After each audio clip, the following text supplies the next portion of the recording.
Greetings, Warden, and welcome back once again to another development update. My name is Kamikaze, lead developer behind Solar Warden.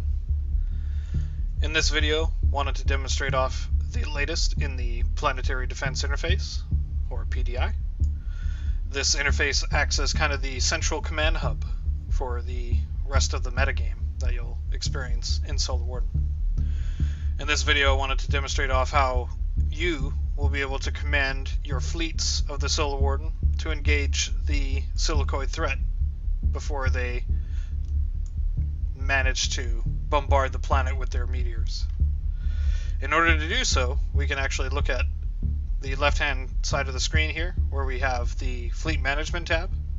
And in here we can actually see the Alpha Squad is currently engaged in some combat, so let's go ahead and zoom in on them to see what's going on. So it looks like they're currently engaging in some dogfighting with the silicoid, but they're in some rough shape, so let's go ahead and send over some reinforcements to them. Fortunately, we have Sigma Fleet over here next to Zenith Station, and currently their scopes are clear, so they're available to be sent over to aid Alpha Squad. So how do we do that? We can actually quickly, with the view here, we can actually look at expanding out the grid, the geocentric grid that we have relative to the planet, and this allows us to determine any sort of orbit height that we wish to initiate commands to fleets to be able to fly to those locations, or issue attack move commands, or holding positions at certain locations. So in this setup, we can actually initiate our height relative to the meteor cluster that's getting pretty close to Earth here. So let's go ahead and send them over to this location. Now, with Sigma Fleet, as they're flying at full speed, currently they're not really going to get very far, since this orbit area is actually really big around the planet. So let's go ahead and tell them to actually initiate their mag drives in order to arrive at that particular location pretty quickly. In order to initiate specific commands, we can actually go down to the bottom tab here, the command fleet, whichever ones are actually selected in terms of their fleets. They'll be able to be issued specific commands here. And now that they've arrived, they've actually changed over into a hold position order. And now while they're holding position, they'll actually look at engaging every enemy in the area, as well as any meteors inside of the cluster.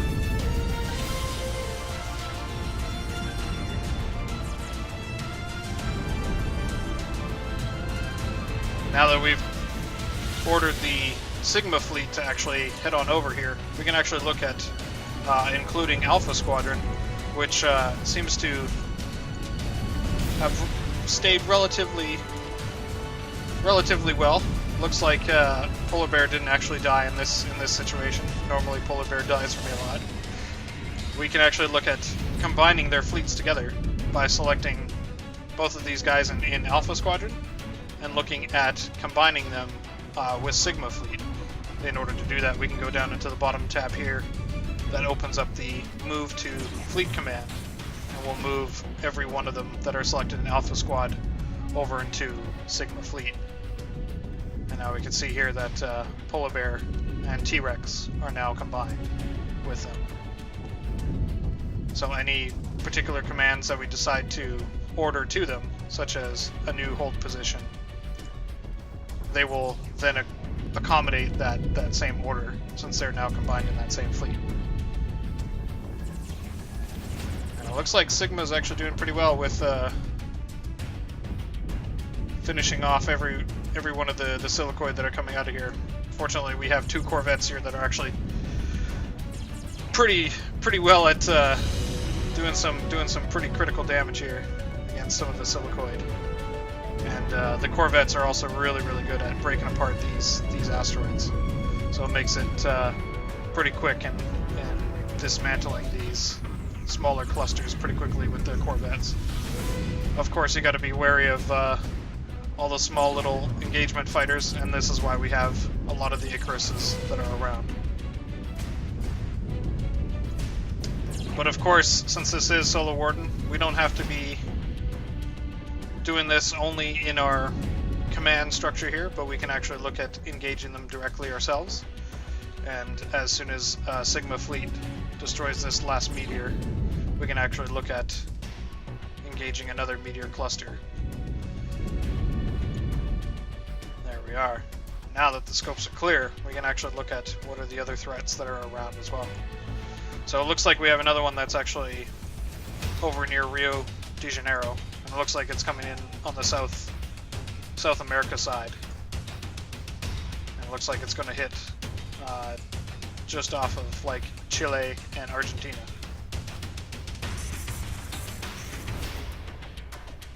So we can go ahead and look at lining up our fleet to command them over to the same location. We got to get the right height. There we are.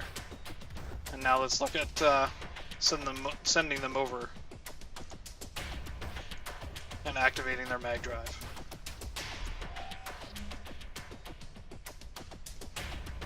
Excellent. Here we are.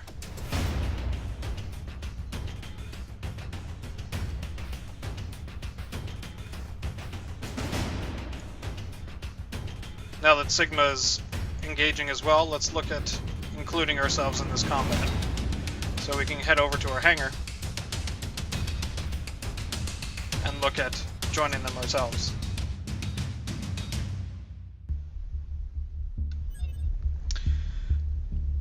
And let's go help them out. So it looks like they're engaging this meteor cluster. Let's initiate our mag drive to head on over.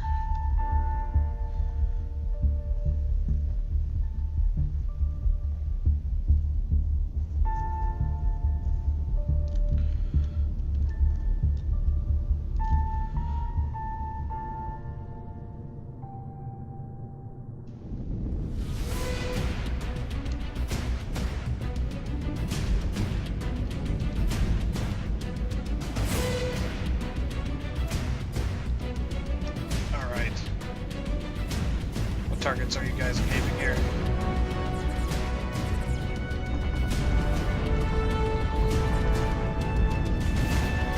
There we go. Let's get this larva. Yeah. Alright.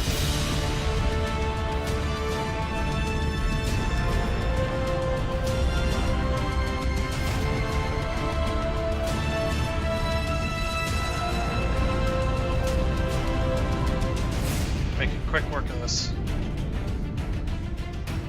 Whoa, looks like we got a lot of firepower here. This is pretty awesome.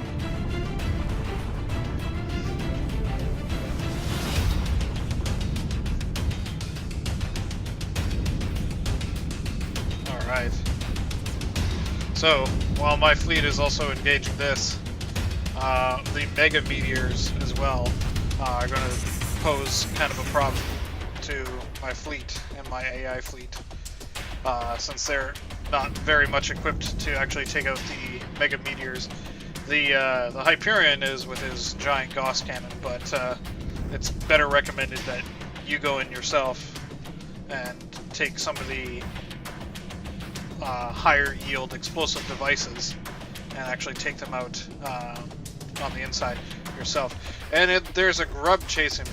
Why is there a grub chasing me? Why isn't my fleet taking him out? Alright, there we go. Now that he's off of me, I'm going to actually head into this mega meteor, and we will explore the mega meteors in the next development update. Alright, thanks for watching.